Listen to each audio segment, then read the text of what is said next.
3:00 ng madaling araw, pagod na pagod si Nurse Liza habang palabas ng ward.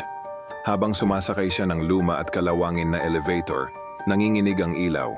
Ang bawat sindi at patay ng bombilya ay parang sinasadyang magtago ng mga anino sa loob. Sa loob ng elevator, tahimik ang isang inang mahigpit na yakap ang anak at isa pang nurse na tila kalmado lang, walang imik.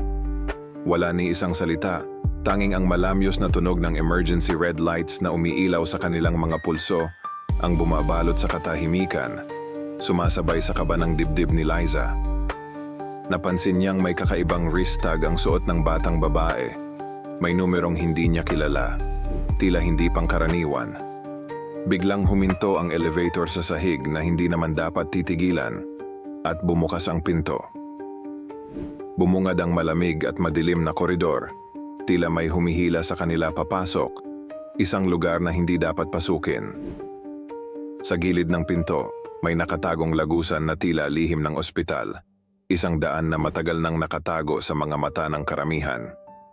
Nang lumingon si Liza, napansin niyang wala na ang ina at anak, at ang nurse na kanina ay kalmado, ngumiti ng malamig. May kasamang bulong na mag-ingat sa mga lihim na di dapat madiskubre, mga lihim na nagtatago sa dilim ng ospital.